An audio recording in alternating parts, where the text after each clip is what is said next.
अस्सलामु अलैकुम वरहमतुल्लाहि वबरकातुहू।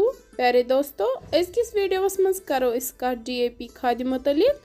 ये DAP या यथ कशिर पे मंग खाद वनान, यह सान कुलिन हिज ग्रोथ वारिया असल बनावान। नंबर 1 कुलिस हरा भरा थावान, मूल तो मजबूत थावान। यदि मूल मजबूत आसन कुलिस तेली फल ते वारिया वसान।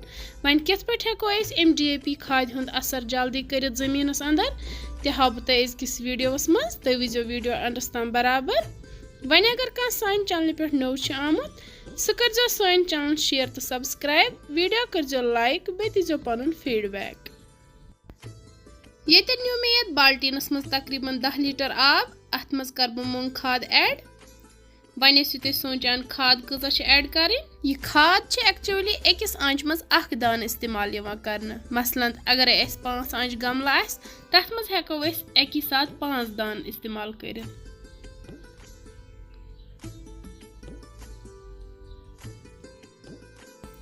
इत पे त्रे मे 3 बकेट बाल्टीनस मज। वन करो यह मिक्स तो दिमो अथ रेस्ट तकरीबन 1 रात, यूत काल यह असल पे डिजॉल्व गछ।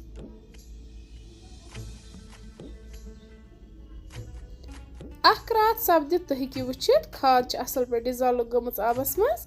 वन कोर मे थोड़ा बे आब ऐड। अम पे दिमन बे आहिस्ता आहिस्ता पन्न कुलियन। गोड त्रो अल कुलियन। तुह कूत्या बड़ अलकुल गमत वन मे कमेंटन मज। यकीन करियो इत पे कुल सन जल्दी जल्दी बड़ गसान।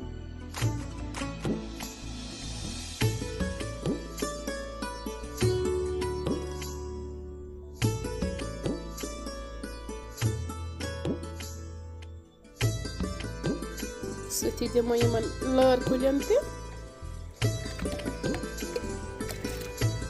लर कुल लग थोड़ा बड़ी बड़ी गसने।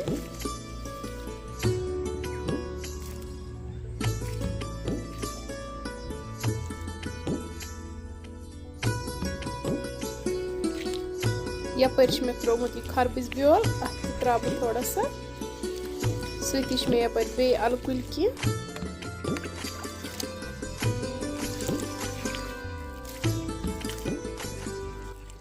यपर मे क्रेडस मज लगमित लर पखर 2-3 ते। अत त्रो सती त्रो नमन पोश कुलियन ते।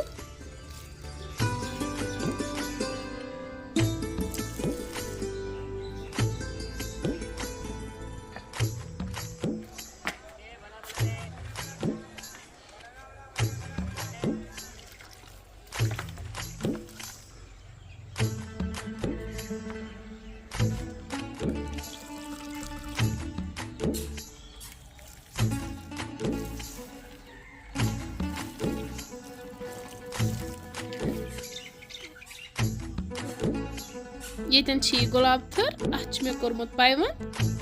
अत द्रमत सेकेंडरी ब्रांचेस, हम करक बह रिमूव। यम जरूरी रिमूव कर, नत ग्रोथ गसान सारे यमने मज।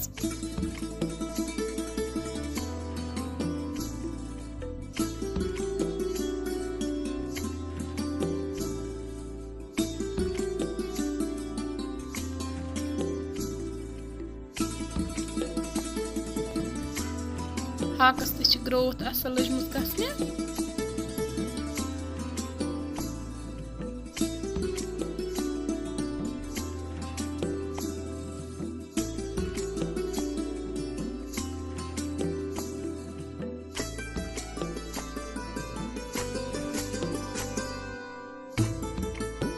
येतन टमाटर कुल, यमन ते दिमो यह खाद आब।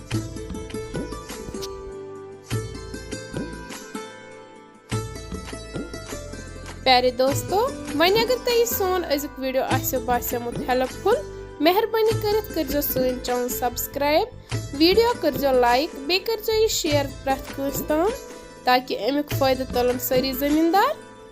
वन मिलो बेस वीडियोस मज बे कह डाल है तो तम बिहु तुह तो रबस हवाल तो अस तो रबस हवाल।